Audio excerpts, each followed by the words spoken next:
live. Come on.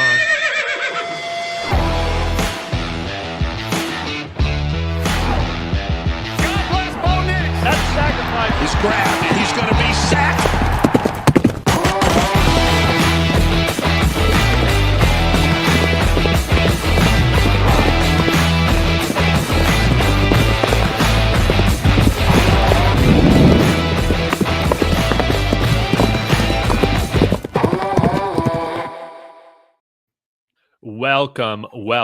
Welcome to the best Broncos podcast of all time. It is your Horsepower Hour. I am joined by my good friends, as always, Jeremy, Sean, Kodiak Broncos podcast, and Mark of Marky Sports.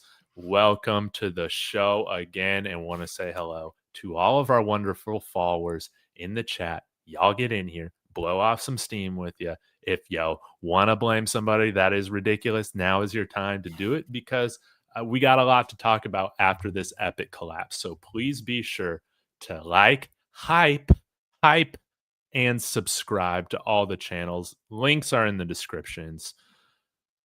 Let's go ahead and get started. I went ahead, guys, entitled just this first section. I don't even know if we got Hold Your Horses. We'll see how this goes. We didn't even talk before this show. So I cannot wait to see what you guys have to say. But I want to kick it right off with Kodiak, man. Who are you blaming for this loss, 29-28 in Indianapolis? Oh, I don't think we should spend any time in blaming the player I shit on the most this past offseason. I was telling you guys that, okay, I said that Alex Singleton was going to be cut, which I guess I did kind of miss on. But what I did not miss on was the fact that he is not an NFL caliber inside linebacker. I was talking with my friend Eric before the show, whose comment you guys see on the screen right now, and he's a Patriots fan, so he's happy after yesterday. But, you know, the broadcast was like, oh, Alex Singleton from the CFL. And I'm just like, man, can we orchestrate a trade with another CFL team like the Calgary Roughnecks to get their inside linebacker, and we can, you know, trade Alex Singleton there and shed his salary or whatever? Because I just don't want to see him again, man. I knew it was going to be tough sledding without Dre Greenlaw, especially early on.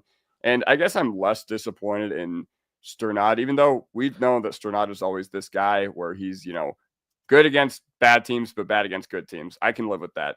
But Alex Singleton, you were expected to be the heart and soul of the defense with Greenlaw out. And man, he was just awful yesterday.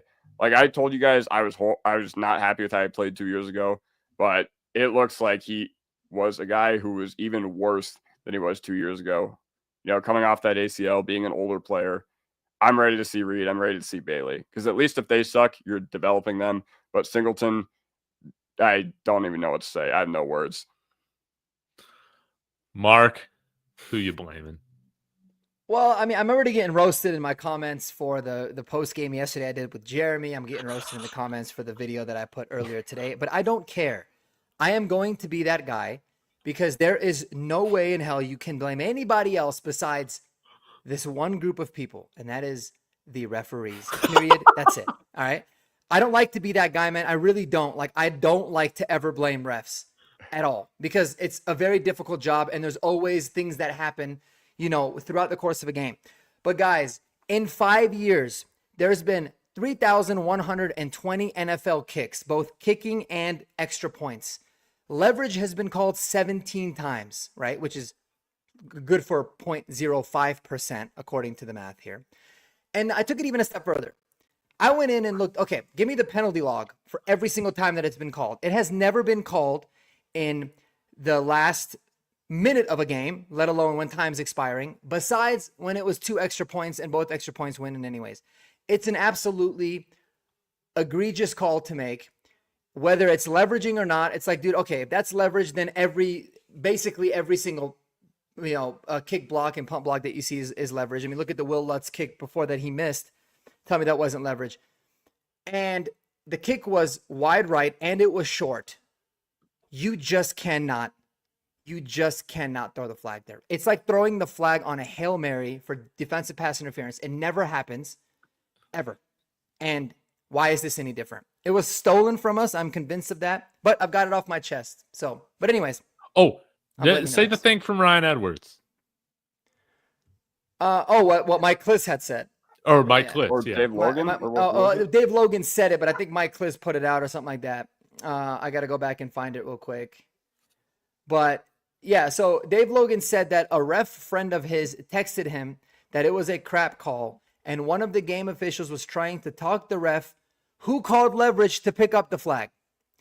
And that makes me so mad because the other game ref is realizing, dude, like, it's not just a ticky-tack call. It's like you got to really, something can look like leverage and not actually be. Something can not look like leverage and actually be leverage. It's terrible. And I can't believe it. But, I mean, listen, these things even themselves out throughout the course of the season, so we'll see when that ends up coming back and helping us. But, yeah, I'm blaming the refs. Beautiful. Jeremy? I'll piggyback off that. Here's the thing with the refs. Like, I said it in yesterday's post game. Once the NFL got into bed with the sports betting sites, you cannot have a game flip on a controversial call and not be correct. Period. It can't happen. Like, you have the technology to get the call right. So get it right. It's fine. If it was leverage and it was blatant, call leverage. But you can't make a call 20 seconds after they miss a field goal and then cook up something and then have it not be correct. Like, that looks like something's up. And if you're going to be okay with gambling and now, like, it's a bad look. You lose credibility, and I'm not saying things are rigged or anything like that, but people who do say that, that's evidence for them. So it's a bad look. That being said, I will say we lost the game because, again, the stupidity of our team, like, in the clutch. We go down, we're driving down, we're about to go at least up 8, and Bo throws that pick, which he didn't need to do. That needs to be low and away. If he doesn't catch it, we're kicking the field goal. I don't know if he's going to make the field goal, let's be honest. But we're at least kicking the field goal. We should be 8. Then the next drive, we give up 3. Now it's a 2-point game. We're driving down. We're going to put it out of field goal. We're going to at least kick a field goal. J.K. Dobbins gets this long run. And what is hit? Like, he's so excited that he's never had a long run before that he needs to spike the football and talk crap on the road. Knock it off, dude. Pretend like you've done it before. Like, have a little bit of class and just put the ball down and shut up and go run for 20 more yards. Spike it when you get to the end zone. Like, why are you doing it at the 20? So then we're kicked back 5 yards. That's a momentum killer. And then Troutman gets a face mask that goes back to 15. And now you're completely derailed yourself. You were flying down the field. You were about to go probably score a touchdown, put it out of reach. And now you're in a bad place. You throw a good play to Troy Franklin. Troy Franklin, unbelievable game yesterday, by the way. Gets all the way down to the 23. Should be a chip shot field goal. And I don't understand how the biggest gust of wind in the world in a dome I've ever seen, but the ball's going dead center and then just knuckles to the right and clanks. And that's when I knew. That's the second I knew we're going to lose this game one way or the other. And of course, I think the refs knew. The refs are like, all right, wait, even if they miss this kick, we got to call something because it's not their game. So yeah, there was a lot of stuff. It did come down to that final kick. That kick he did miss that kick, and it was a bailout BS call, no doubt about it, but it didn't even need to get to that point. So I will blame our own stupidity for causing all of the avalanche that happened leading up to it. Well, I love the fact that we got some different opinions on here. This is what makes it great. I can't blame the refs, guys. I just can't do it. I wish I could. I wish I could be with you, because it sounds like that's a lot more fun of a side to be on right now. No, it sucks. No, it's not fun. Actually, I hate it's not fun at all. No. No, it's awful. It's so awful. Because it's worse because we can't now you feel like if something happens the rest of the year, like, do they hate Sean Payton? This is not the first time things have happened to Sean Payton. So now I feel it's like Sean Payton problem. Mark, were you going to say something else? Well, I was going to say, I mean, I was like, I wish she would have drilled that 60-yarder. That would have been way more easier to swallow. Yeah. Right? Yeah, I agree. And it was a 1.5, and the fact that it was a 1.5 point spread is crazy. Just think about that too. I But know. Yeah. I'm not gonna put the tinfoil hat on. But David, go ahead. Who you blaming? Dude, I've been so depressed over this game. I just gotta say, it's felt just like that Chiefs game last year. And I think we had the chance to play on Thursday night after that happened. And I'm so frustrated that we gotta wait a full week until we can see the Broncos get back out and play. Yeah, I'm blaming special teams. They 6-point swing at the end of the day. Will Lutz has to make that. And this is what had me nervous. On Will Lutz's last field goal, I think it was a extra point, the one before he missed, he kind of randomly hooked it like that too. And I thought that was very strange. I'm like, man, a ball should not be moving like that in a dome. And in the back of my mind, I'm thinking, well, hopefully he makes whatever correction he needs to make so that on this next field goal, it's a non-issue. And dude, it was even worse. It hooked even more. How can you not kick in a dome? You did it for most of your career. He was known as a dome kicker when he came here. Yeah, dome kicker. But then, Dome guys, I kicker. got to get to special teams. I got to get to the other half of special teams, which was the field goal block. Now, what I will say is where I can find some common ground, Jeremy and Mark, with you guys, is that when you look, I didn't see the clip of the Broncos Will Lutz missed field goal until after I was done with my post game with Mario yesterday. But yeah, you can see that there is some contact there on the center from the Colts. I will say where we looked ridiculous is that Wazarike, was it Wazarike or Tillman? Because I've seen Tillman. It was Tillman. What I see from Tillman is a deliberate push down instead of just running into the guy. So Sean Payton in the presser said that was his decision, not Darren Rizzi. I think he's just covering Devin Rizzi's butt. There's no way. Devin Rizzi was drunk.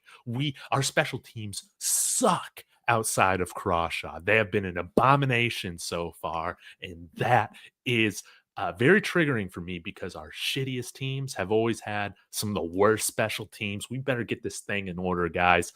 I'm blaming this thing on special teams. 6-point swing at the end of the game. All right. I think the thing that's even more ridiculous about the special teams mishaps the past 2 weeks, you obviously go to week 1 against Tennessee where we let them run for like a 71-yard kick, with 6 seconds left to go in the half.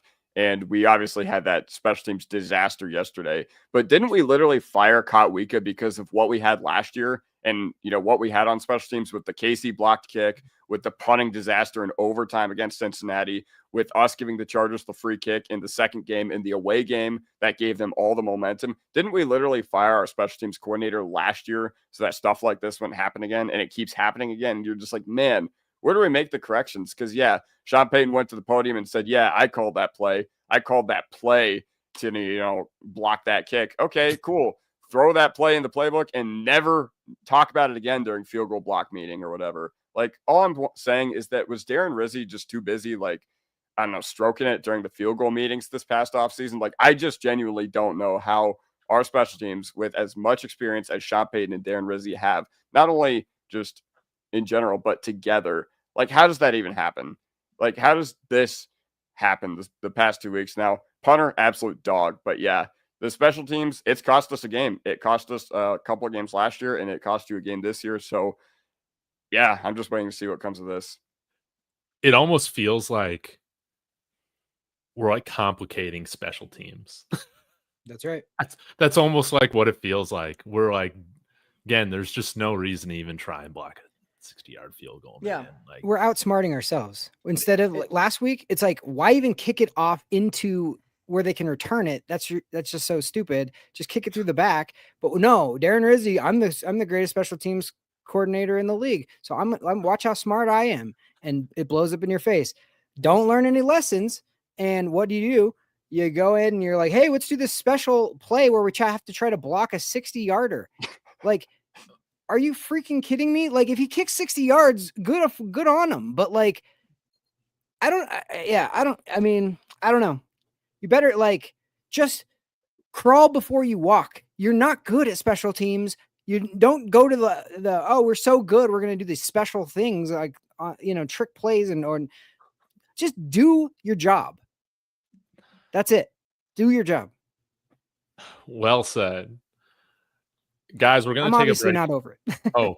We're going to take a break here very quickly to hear from the sponsor, David Talks Broncos. Again, guys, thank you so much for helping me pay some bills, allowing this to go on here. I really do appreciate it.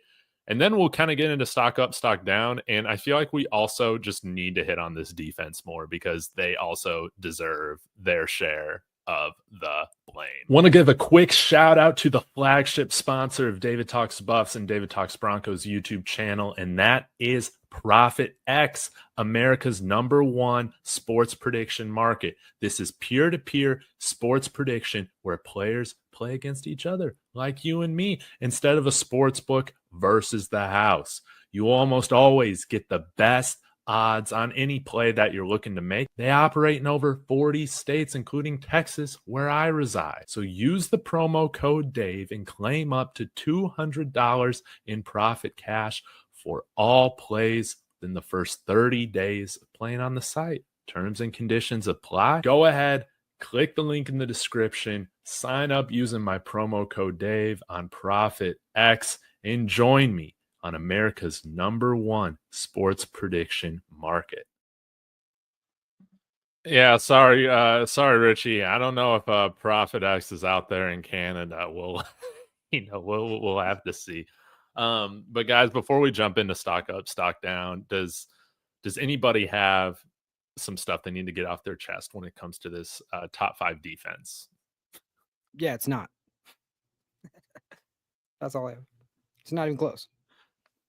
No, I disagree, man. I mean, listen, it was a rough game, right? I mean, it is what it is. These things are going to happen. I think the positive is the offense showed that when the defense is going to have rough games, they can pull their weight and score some points. And as bad as it was, and as many yards as we gave up, we were unbelievably stout in the red zone. We forced a whole bunch more field goals than we actually allowed touchdowns. And we got 2 4th down stops as well. So yeah, they're talking about like, oh, the Colts have never, punted for the first, 2 games, but they, we turned them over on downs twice. I feel like as bad as they were, they did enough and they made enough plays for us to be able to win the game, as crazy as that sounds. But it was. I mean, I felt like it was a bad matchup. I felt like we got exposed for something, which is probably going to be a good thing moving forward. I don't expect the pass rush to be non-existent like that moving forward, but I'm not overly concerned about the defense. I still think they're going to be an elite unit. And I do think, man, I'll say this. I think the Colts are going to be really damn good. Like, I think the Colts are a good team. I think they're going to be pretty good this year. So obviously we'll see, but I'm not overly concerned with the defense after one game. Good. All right. Well, let's get into stock up, stock down. I think we can kind of do this like we did last time. We can go a few different rounds. So why don't Kodiak kick us off again, man? Stock up, stock down. You already appropriately called out Alex Singleton. I threw him in my thumbnail saying he needs to go. He needs to go. Are you going to take this opportunity to double down on that, or do you have another player that you'd like to highlight? I mean, it would just be way too obvious for me to stock down him after I shit on him the first opening 30 of the show. So I'm not going to go with that again. I am going to spread some positivity because this is probably going to be an overwhelmingly negative show. It's going to be an overwhelmingly negative week for Broncos country. But man, oh man, the guy who I've been calling for 7 months now. How do you feel? How did it feel for you guys to watch Troy Franklin just run up and down the field, finally hone in that Duck Dynasty connection with Bo Nix? How great did it feel to finally have an established other weapon in this offense besides Courtland Sutton? Even when Courtland Sutton was just absolutely ghosting, you could go to Troy Franklin, and it was absolutely awesome for him to take that step forward. And he said it, man. Like, I called this all the way back in January because I was just like, all right, this entire offseason, he can just think about that, long touchdown he had in Buffalo. He didn't have to think about all the drops they had last year. And one thing, the play I was most proud of was when Bo was rolling out left and Troy Franklin just decides to go on the scramble drill. The reason I was so proud of that was because Troy Franklin made like an outstretched catch, if you will. And last year, wasn't his deep ball tracking like some of the worst, I swear, I had ever seen from any wide receiver in the NFL. So that was just really cool to see. That was just really awesome to see. I was very, very happy with the play of Troy Franklin. And yeah, I think it's going to be wheels up for him moving forward. Guys, what do you guys think? Totally agree. That 1,000, that 1,100, my bad, yard prediction, man. I looking good. think it can look okay. Yeah, what's up? What's up, Kodiak? Next to I'm trying to get 1,100 next to Sanders right there. Okay, there we go. Oh yeah. There we go. 11-10. 11-10 Yeah. is good. Yeah. It was funny, man. When he was out there making plays, I was literally yelling. I was like, I told myself out loud, I was like, man, I think Kodiak nailed this one. I think he nailed this one because he looks great, and in every sense, like his hands look great. He's taking hits and holding on to the ball. He's decisive. It was phenomenal to see, man. And it really sucks that it was overshadowed by the way that we lost. But Troy Franklin looking good. And another note, he actually played more snaps than Sutton. I think that's the first time a wide receiver's played more snaps than Sutton, like if Sutton was healthy, in a long time. So I expect a lot more big things from him, man. Mm-hmm. All right, Mark, who you got? Stock up, stock down. Who you going with? I'm gonna go with the guy that got shit on a lot on this channel, rightfully so, throughout the preseason, and that is Powers was awesome yesterday again. Oh yeah. You froze for a quick Did second. I cut It off? was Did I like say a Ben? Did cliffhanger. you guys hear me? Ben Powers? Yeah. Yeah. I thought Ben Powers was great, man. I thought he was good in the run game. I saw him pulling. I saw him moving guys. I thought he played a really good game again. I think the interior of this O-line just looked really good. The protection for Bo was good. He had a really clean pocket yesterday, and they were killing it in the run game. So I want to give my flowers to Ben Powers. I thought he was awesome yesterday. I love that call out, Mark. Jeremy. All right. Let's see. I will just go with a person that we were everybody was mad at last week, even though we won. But for the most part, except for one football, Bo Nix played so much better. He looked, that throw to Franklin, that one where he bought time and then just dropped it in the bucket, like right over. Like as soon as he hit that one, I was like, okay, he's going to have a good day. It's, the first thing I said yesterday was we were all pissed off last week and we won because the offense didn't look good. Now the offense looks really good and we lost. How's everybody feel? So, Bo, for the most part, it's unbelievable though, like how the one ball that he threw that kind of sailed got picked. But for the most part, I thought he was really good. I think I was kind of wanting him to even run a little bit more especially when we got to those second and longs after a penalty, because anytime he runs, it's just such a big weapon. But man, he was really crisp. He was accurate. 3 touchdowns, first half lists. He was just looking amazing. And so yeah, that's a big one that's one that everybody can exhale a little bit, because all the sophomore slump, all the stuff after week 1. I think that just shows you he went head to head. I think he outplayed. Daniel Jones looked freaking awesome, to be honest, against us. But he didn't have a lot of touchdowns. And Bo Nix, that throw to Mims over the top, that was just spectacular. And him finding the open guy. So yeah, Bo Nix, big one. Love it. I think I'll go with a stock down for this one. I know we got in the comments some other secondary players, but I'm gonna go stock down right now. Pat Surtain. I know that he was going through a little bit of an ankle, but if you're on the field, and the expectations are very high for Pat Surtain.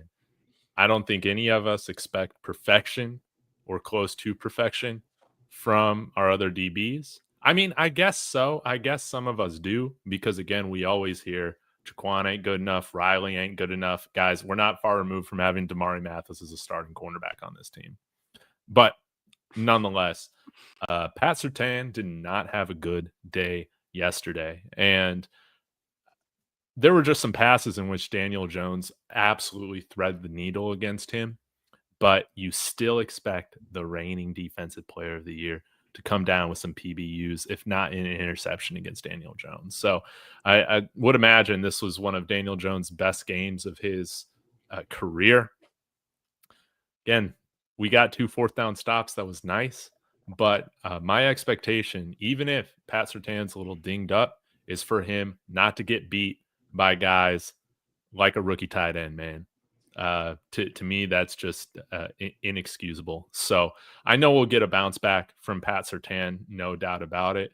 But I have to admit, I think outside of the linebackers and the pass rush, which you guys have talked about on here and in the comments, I was pretty disappointed that with Pat Surtain, they were still able to hit their tight end Tyler Warren quite a bit with Pat Surtain on him.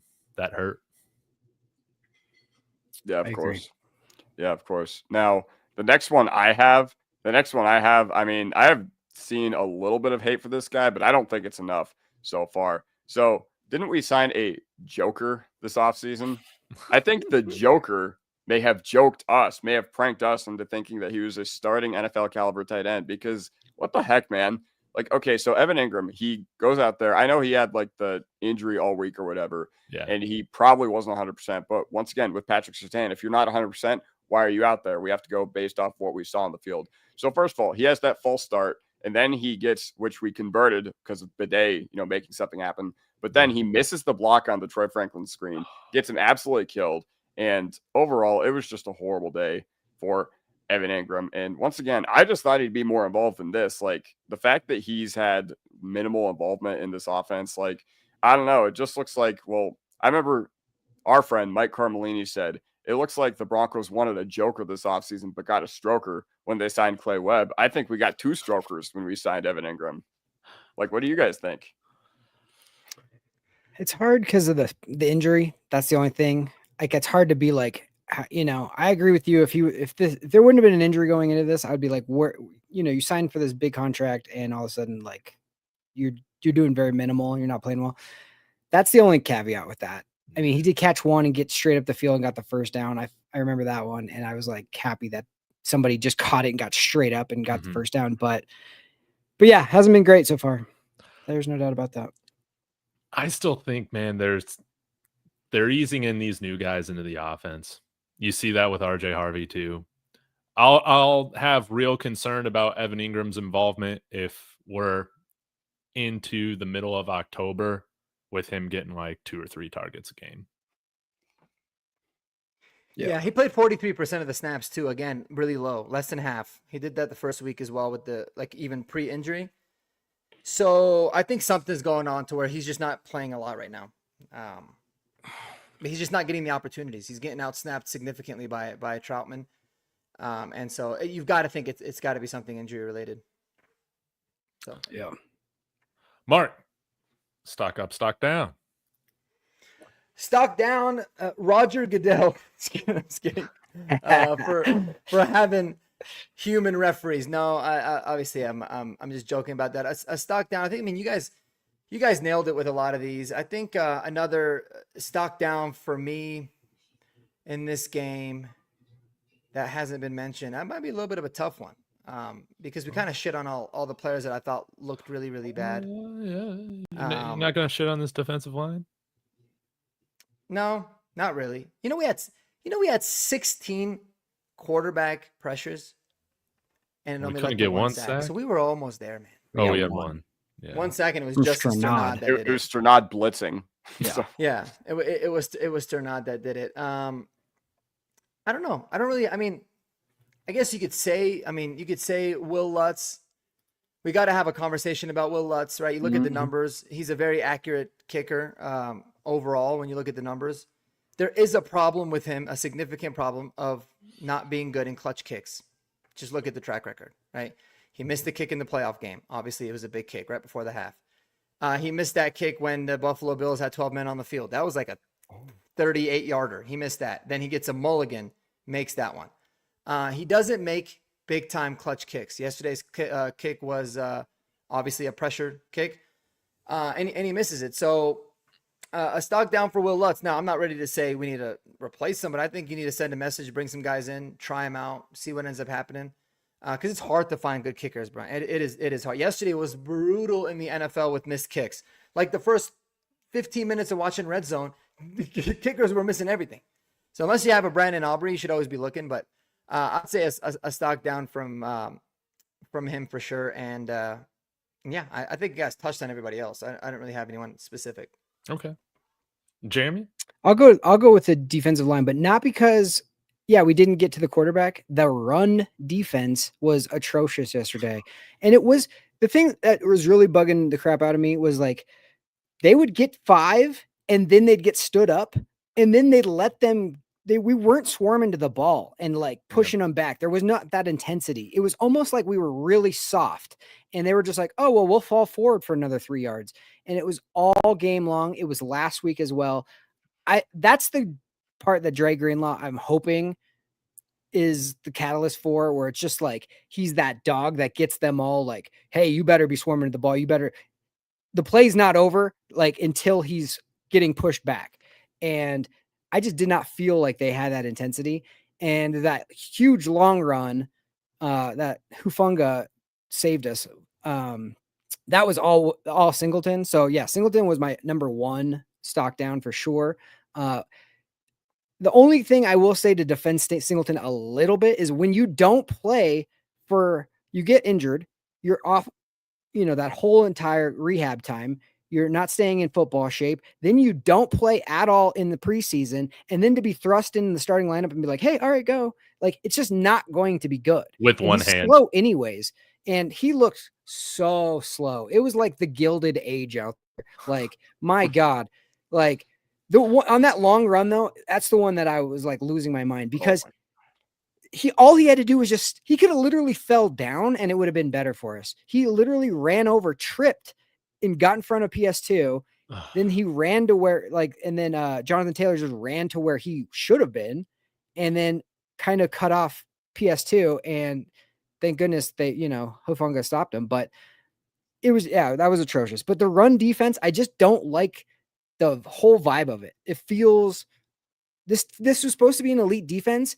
And I just remember 2015 and you were not getting an extra yard at all. Like you were going to get the bare minimum every single time. And it's going to be the safeties. It's going to be the corners. It's going to be the linebackers. It's going to be the defensive line. Everybody was locked in, swarming. And that's just not how this team has been so far.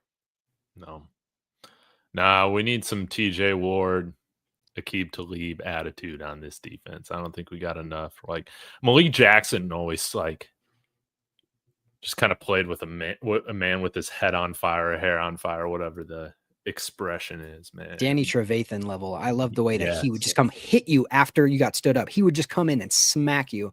We don't have that guy right now. Yeah, no. There are 2 stock ups, unless you guys got some more. Do you guys got some more guys? I got one stock up. Okay. I have one more stock down, but you guys go before me. Yeah. I'll do this one stock up and then see if the other one's taken. But stock up to our third running back, Tyler Bidet. You should not be getting very many snaps in general, but for the few snaps that you're on, you should make an impact. And it was great to see him hit that screenplay. He showcased his vision, pace, all that. And what was that? A reception for 19 yards. He had 2 receptions. Yeah. On 3rd and 15 too. Yes. That is what I'm talking about. That's what we want to see out of Tyler Bidet is, hey, you're not going to get on the field very often, but when you do, we're expecting you to make a nice play for us. He did that there. Kodiak. All right. So this one stock down is going to hurt because, DB is my favorite position. It is not Riley Moss, even though a lot of people are going to say that or going to think that Riley Moss had a bad game, which I won't disagree with. And sometimes NFL players make plays. Riley does need to be better. Same with Patrick Surtain, but let's just move on from that. So I feel like after the draft, the main thing that I was really mad at is that I felt like the bad parts of our team were still not improved upon enough, man. And at the end of October, it'll be fine as Jahdae Barron settles in. But I said this immediately after the draft. I just didn't think corner required first-round investment on this roster compared to other positions, especially with how well Moss and Abrams-Drain had developed under Leonard. And the thing that I felt like I was taking crazy pills over was that the Broncos said he was like a can't-miss prospect that was like super high on their board compared to others. And he fell to 20 with no medical concerns for a reason when the teams were littered with teams like the Dolphins, the Cardinals, the Bucks, who were all very, very DB needy.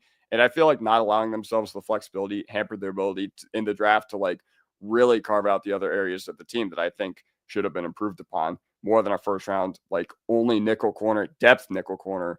Yeah, like I will think that he's going to settle into this team. And by October, I'll probably look like a fool for everything I had initially said and me saying this right now. But as of right now, I'm just like, man, you're playing 23% of the snaps. And even he had that miscommunication with Riley Moss. He had that, play against Tyler Warren where Warren did beat him. And once again, so if you're going to take a guy who's can't miss in the first round and he's a depth piece, then and your inside linebacker room still sucks. You didn't really improve that much to your tight end position outside of signing Ingram.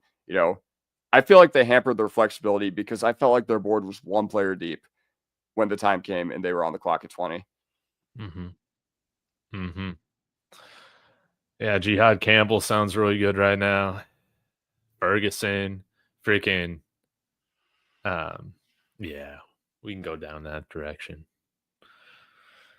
I mean, it's more about who they took, not who they didn't take, but you know what I mean. Yeah. You know what I mean? Yeah. It's tough. Thank God it's September. Yeah, for real. Mark, you're still out of guys, right? Should we go to Jeremy? Yeah, go ahead, Jeremy. Okay, I'm going to take your guy, David. 2 good games in a row. Jeremy Carrashaw, like pinning people inside the 10. I mean, he had the big leg. He was clutch. He didn't make any mistakes. And, that was a guy we were real worried about in the offseason. Yep. And that's 2 for 2. So well done, Jeremy. Yeah, I think all 3 of those punts landed inside the 10. I think one was returned outside the 10, but yeah, he looked phenomenal. And he almost had a 5-second hang time punt. I think one was clocked at like 4.9. So that was awesome to see him have one of those big boomers. The last guy that I wanted to mention was Marvin Mims. I hate that it seemed like he didn't get involved in the second half. But yeah, I loved seeing him hit downfield like that for that touchdown. I think that was around like a 24, 25-yard touchdown. Yes, let's continue to feature more Mims, more Franklin. Maybe that means less for Cortland Sutton. But again, like sometimes you only have so many targets, man. It was great to see Troy Franklin lead the team, I think, with 8 or 9 this week. Marvin Mims needs more than 2 targets. So let's hope our defense can get some stops next week against the Chargers and we can have a few more possessions. Because, yeah, it was good to see these guys get going after they didn't really have any presence last week against the Titans. So, Jeremy, did we have any hold your horses or should we just get to the Dolts preview? I can give you a couple. Okay. Let's go with I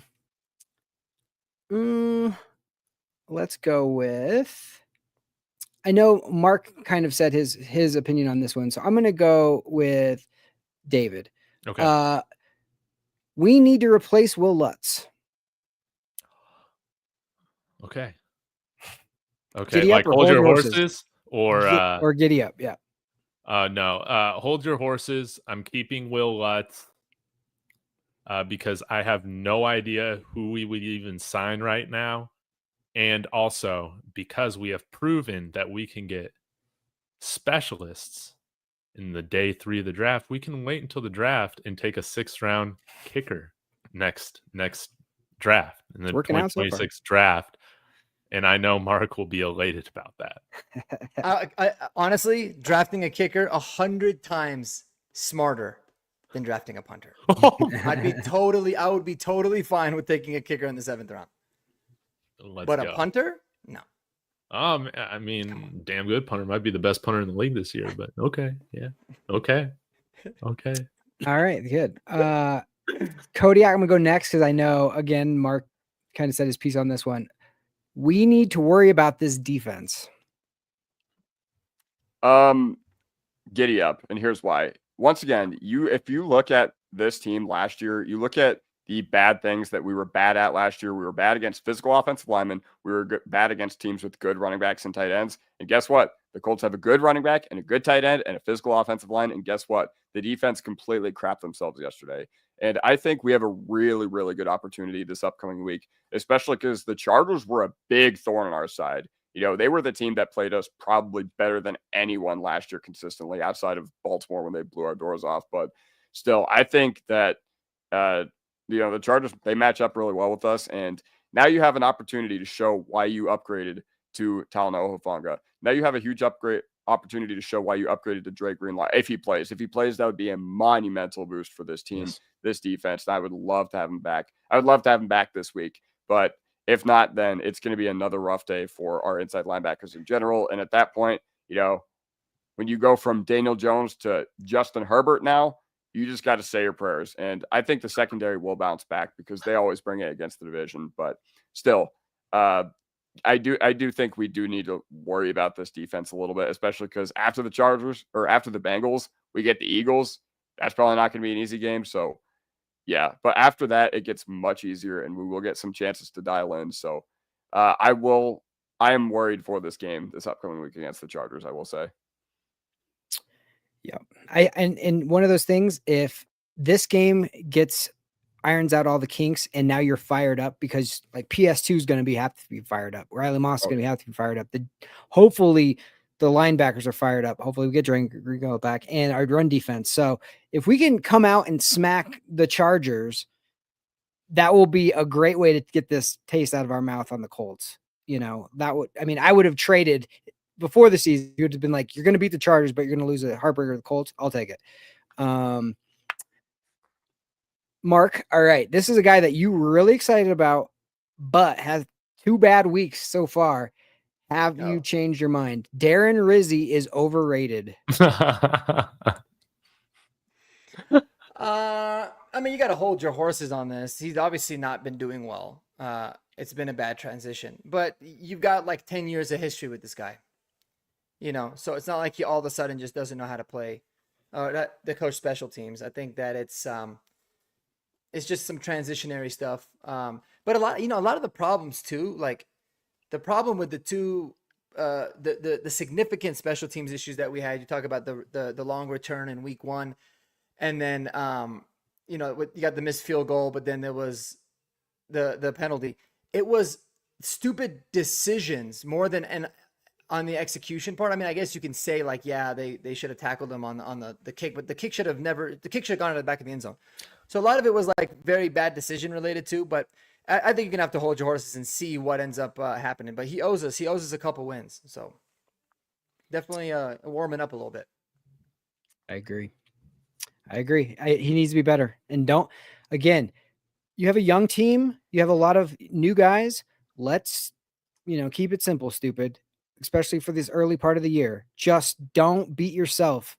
There's always a team that loses games because they try to get cute. Don't be cute. Just do your job. It's like our MO right now. So I got a question, if that's okay. For you, Jeremy. Yeah. Hold your horses or giddy up. Okay. Regardless of if Dre Greenlaw is playing or not, Alex Singleton should hit the bench this week. I would give him the first quarter, and then if it's still the same, then yes, giddy up. I think he's going to be fired up. I think that was one of the ugliest games I've ever seen from him, and I think he's better than that. I think the thing about him is I know it's going to bug him the worst out of everybody. It's not like he's not going to just go back and just be like, well, try my best. He's going to be up all week thinking about how bad that was. So I would give him the first quarter. And if it's a matter of he's just slow right now because he's come back from the injury and he hasn't gotten into football shape, then yeah, I'd bench him for sure. But I think he will respond. So sorry, it's not a perfect yes or no, but that's what I would do. Sounds like you're holding your horses then. I would hold. Yeah. Slightly hold it. Cautiously hold. Yeah.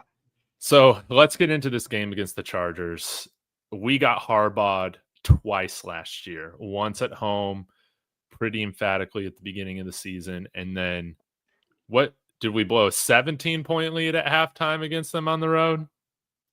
Halftime, it was 8, but we were up 21-10 at one point before half because, they got that free kick. So they narrowed the deficit 21-13 right before half. We lose games in the worst ways. Yeah, dude, Yeah. it's unbelievable. It's so dumb. Okay, so let's go around the horn real quick. Let's go the opposite direction. Let's go with Jeremy, if I can get this pattern going. Right now, kind of what is your main storyline or key to the game, big matchup that's going to be the key to victory for the Broncos going up against the Chargers? I forgot, is this in LA or is it at home? It's in LA. Okay. No, it doesn't At matter. home. It's basically a home game. All you Bronco fans in California, we expect to see you there. I think it's going to come down to defense for us. I think it's just keep it simple. Stop the run and get after Herbert when it's third down. Like that's what it's going to come down to. I think, Bo should be feeling pretty good. I mean, we need to see more from Sutton, obviously, and let's not just do stupid stuff on like after we run for 20 yards. But I think it's going to come down to defense. The defense needs to respond. That's as bad as the defense has looked in a while. And that, they heard all the noise and all the hype about how great they were supposed to be. And they've come out and not looked so great. So that they need a response. Hopefully we got some Dre Greenlaw. And I just don't want Sean to outsmart himself because he sees Harbaugh on the other side and it almost seems to get like he gets antsy. I don't almost like we get in these games and it almost feels like we're too on edge or something. Like, he's like shaking. I don't know. Let's just be smart and calm and methodical. I want a smart team more than anything. And just, we're good enough to be in every single football game. I don't care who we're playing. That's the thing we learned. The defense obviously has the talent to be great. The offense showed this week they have it. So we just need to put together a football game and click on all cylinders. Mark? Well, there's two things that concern me with this game. I mean, from a matchup standpoint, I think, just seeing when Keenan Allen just scored now. I mean, Keenan Allen, he's kind of transforming that Chargers offense a little bit because that's a third weapon now that could be a problem, right? Will Dissly tore us up. Anybody that's got a tight end that's worth anything can tear us up. So, how we defend those three guys. But I think for me, man, it's all going to be about how can the defense get pressured. Cornerback is such a dependent position, right? Which is why for many of the first, like maybe the first couple of years of the PS2 pick, I didn't really care that much for it because as good as he was, you don't have a good pass rush. He's not going to be able to show how good he can be. So it's going to come down to can Benito, Cooper, Ellis, Tillman, can they get pressure against, Joe Alt and, him moving to left tackle and this Chargers O-line? If they can, I think we have a really good chance to win. If not, then, they're going to slice and dice us, no doubt about it. So I think it's all about the pass rush specifically. Yeah. Otherwise, I agree with a lot of what Jeremy said. I mean, these opponents, we know each other really well. I think we're going to be a lot better against the run. The Chargers don't seem to be all that impressive running the ball this year. I think they're kind of in a transitional phase, but they are slinging it. So that is good news for us because I think I'd rather go up against a team that likes to air it out more than just ground and pound us because that's kind of where we have our struggles. But we shall see. Is Khalil Mack back with the Chargers? Yep. Yeah. Sure is. He was injured. He didn't look very good on that one. Uh-oh. Yeah. Yeah. All right, Kodiak. Well, I'm going to take it a step further with Mark because I think, with our offense versus their defense, I think we will be fine. Like I've seen enough balance from this, or I saw enough balance from this team, against Indianapolis where I was just like, all right, I think we're going to be completely fine against good teams, especially with our offense versus their defense. Because we were cooking on offense the first three quarters when Sean Payton wrote run it. They stopped running it. But either way. He didn't though. Oh, you're talking about last time. Oh, yeah. Last matchup, sorry. Yeah, last Thursday Night Football last year. Either way, I'm going to take it one step further than Mark, and I'm going to say, man, our pass defense versus their passing offense, okay? The Chargers, like a lot of people think just because Harbaugh is their coach and especially because of how they played us early in last year, that they're like a run-heavy team. And week 9 onwards, they had the 8th highest neutral pass rate in the NFL. And I know Omarion Hampton has not looked all that great on the ground so far. But hey, I think that, any team that wants to air it out against us, throughout the week, and we can actually prepare for it, and it won't catch us by surprise like Daniel Jones did, I think it still plays into our favor. I still think we got the best pass defense in the NFL. I think we still got the best infrastructure to handle that level of passing attacks. So yeah, ultimately, I still think that we will do fine. Like, once again, the pass defense is still a mega strength of this team. And overall, I'm looking to see, Mark alluded to it, our pass rush versus their offensive line, especially because I remember one of the games where I was really unhappy with Benito last year was after he played Rashawn Slater. And he even came out on a podcast and said, hey, man, Rashawn Slater, I felt like anything I did against him was not enough. So now you don't have to deal with that problem. Now you have to show the Chargers why they're missing Rashawn Slater. Unfortunate for them, but it's just the hand you're dealt with sometimes in the NFL. So I'm really looking forward to seeing how we can defend Herbert and how we can slow him down. Because, okay, you failed your test yesterday against Danny Dimes, but if there's one thing I've learned about Sean Payton, it's that he is so good about making midseason adjustments. And Zach Allen said today, okay, we made our adjustments. We know what needs to change. We're on to the next game. And I feel like that's all you can do after an ugly showing like we had yesterday. Yeah, you guys are covering this defense stuff pretty well. So right now, I feel like Bo Nix has been the worst quarterback in terms of the matchup every week. I thought, honestly, Cam Ward kept his team in it against us a couple weeks back, even though the stat line wasn't pretty. I thought that he was the more impressive quarterback than Bo Nix. And then this past week, Daniel Jones obviously looked like an MVP, carved up our Broncos defense like Peyton Manning used to do against us in the 2000s. Freaking Jake Plummer. I hated it so much. So I want to see Bo Nix be the better quarterback in this game against Justin Herbert. I don't want to see him have bad decisions. And I think like that is what's most important to me. I don't really care about the stat line, but it's more about the feel of the game. Who do you think had command of their offense more? Is it Bo Nix or Justin Herbert?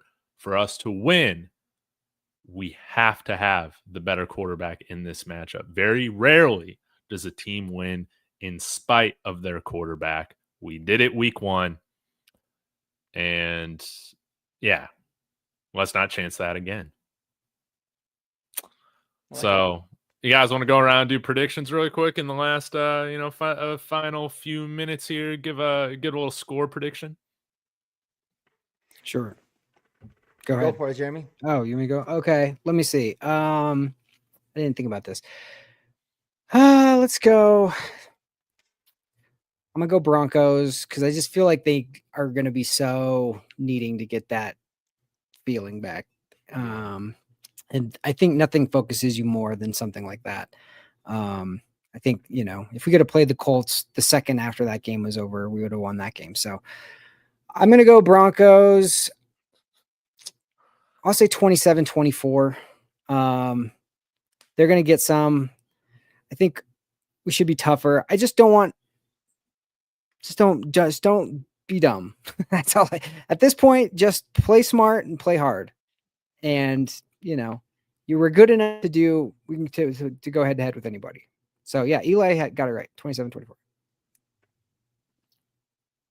Mark?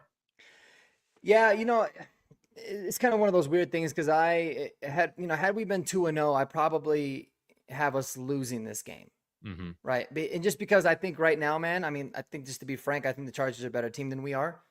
And I didn't like it. But because of what I've seen from how this team, and I know it was last year, it's a different year, but how this team and this coaching staff rebound from tough losses specifically gives me some optimism. So this might change throughout the course of the week, but I got the Broncos with a 3-point win. And hopefully it's on a Will Lutz 68-yard field goal that ends up getting called for leverage, that ends up being a 53-yard field goal that he makes. That would be ideal. But I do have us 3 points. I'd say 25-22 because we're just in weird scoring games. Yeah, so I love that. I like 25-22. All right, Kodiak. Y'all aren't going to like this. I think this is the first time any of us have picked against the Broncos this year. But, when the schedule was first announced in May, I did have this as a penciled loss, and I'm not going to go away from that. had the team showed a little bit more mental toughness the past 2 weeks. I mean, you could say whatever you wanted about the defense week 1, but right now I just don't think we're mentally tough. And I feel like the Chargers, they're always dialed in. Like you said, Sean Payton sees Harbaugh on the other sidelines and it makes him go like this. You know, that clip of that quarterback in college going like this when he's thrown into a ranked game. But ultimately, I do think the Chargers get the better of us just because, you know, they're just built so well, you know, to slow us down and to give us fits that I'm just like, all right, you know, now we built our team to keep up with the Kansas City Chiefs, but, you know, you had the Chargers creeping over our shoulder. And I feel like what I've seen the first 2 weeks does not make me think that we are going to go on the road and win a divisional game. Yes, I know SoFi is going to be rocking with orange jerseys. And if you're going to the game, be loud for us because you are the advantage. That being said, you know, there's still other stuff with the home, the away stuff like traveling. I know that's something a lot of people don't like. I hate traveling personally. It's not your locker room, so you're not like into it. And yeah, overall, it's not your city either. Therefore, I do think the Chargers get the better of us 24-20. Wow. Well, I'm going to stick to my guns right now. It's a bold prediction, but I got us sweeping the AFC West, baby. I'm not going away from it just yet. So I got us winning. Dude, this Raiders team sucks. They can't even get a snap off correctly. Are you guys watching this, man? This is Yeah, you're way behind, David. yeah, dude. Like, I'm way I'm behind. on commercial break. Oh, yeah, that's what I get for just streaming the game. So I'm streaming, yeah, but maybe are you doing it because you're maybe I don't know. What are you streaming? well, I got the ESPN app because you know Family Hulu TV. Yeah. So Well, spoiler, they kick a field goal. okay. So yeah, here's the thing, man. I'm not this Raiders team's not good. The Chargers, they had their moments against us last year. I don't believe Sean Payton's going to allow us to get hardballed this year. The Colts got better weapons than the Chargers do. That's my cope. That is my cope. So we're going to win this game 30-23. We're going to win by 7 on the road. And we're going to be talking again about how we're AFC West champs bound. And this Kansas City offense is trash. This Las Vegas offense looks like trash. We saw Bo Nix in this offense get back into gear in a tough environment in Indianapolis. It's going to feel like a walk in the park playing in SoFi compared to playing in Indianapolis, man. I think, Mark, you brought up a wonderful point. This staff corrects well, and they bounce back after dumbass losses. And I think that's what we're going to get next week against the Chargers. That's how I feel about it. I hope so. Let's pray. Yeah. That's what I'm hoping for. Man, I hope so, because I don't know if I can take another second loss in a row, man. I don't know if my heart can take it. So, yeah, Denver Trav's with me. Genty's looking real good. He's looking real small, you know. All right, guys, let us know what you got going on your channels this week before we get to, well, I guess saying bye to everybody. Kodiak? Well, every week I put out something about our team and something about the visiting team, so look out for that. I am starting to increase my presence on TikTok, so if you want to see the real meat and bones of my channel, if you want to see like the real heat that I'm cooking up over there, follow me on TikTok at Kodiak Broncos. I had a video get 66,000 views in the past 24 hours. I'm not going to say what it was, so you're just going to have to go check it out to see what it was over there. But either way, follow me on TikTok. But also, I do have the other 2 guys that have TikTok accounts linked in my bio over there as well. I do have Mark, who's below me, and David linked as well. So go follow them on there in addition to my channel when you check it out. Thank you. Oh, man. The great Denver Trav has seen your video. That's awesome, man. I hope he liked it. Mark, what do you got going on this week? We getting some film? Well, I would love to do film reviews. I keep getting the copy right now. I wasn't getting that last year, which I don't really mind because I enjoy doing them. But I'm gonna do some more of those. I'm gonna hit up the guy. We haven't seen. Oh my God, I'm totally blanking on his name. The Chargers fan that used to come in here all the time. Bolt Casa. Bolt Casa. I haven't seen Bolt Casa in a little bit. I'm gonna hit him up, man, and see if he wants to do a little collab video. I really enjoy doing those. Shout out to the Titans and the Colts guys for doing that. So maybe get a different perspective. Eli, I can't wait to do yours for the Jets, man. Yeah. And we're just gonna be, breaking all that down. And I might have some pretty potential breaking news, if you would, in the next couple of days. I got to see how the next things play out, but you might be hearing something fun as well on other platforms that you might be able to find me at. So we'll see. We'll see if that ends up happening. But yeah, it should be cool. Okay. A Very tantalizing tease. Yeah. No, I like that. Yeah, it's not like it's that big of a tease, but it is something just to look out for. So Root cool. beer vapes. All right. Yep. Yeah. Check me out on the post game after we win 27-24 with Mark. And horsepower hour going strong. Thank you guys so much for coming in. This is what we love to do, and just seeing the same people come back and watching out for us is awesome. That just means everything to us. So the draft season, no shit. And hopefully Bolt Costa didn't bolt, so we can find him and get him back in here. Yeah. And hopefully we get to talk a little smack after we beat him. That would be nice. So yeah, that's where I'm at. And Broncos Unbridled is my handle. I love it. Well, I got my show Boost for Boys with Strez on Thursday nights. I'm probably going to put out another Alex Singleton hate video here tomorrow. We'll talk about some different options where we go in-house, free agency, trade. I'll have some fun with this. If I got enough time to get into the film stuff, I will if I care to. So you guys just subscribe and see what you're going to get. You never know what you're going to get with me. So, guys, I really do appreciate it. You guys joining me as always. Shout out to everybody in the chat. Y'all have made this the funnest night after a heartbreaking loss. And hopefully we can be on here next Monday to talk about a win. With that being said, guys, go Broncos. Go Trade for Demario Davis.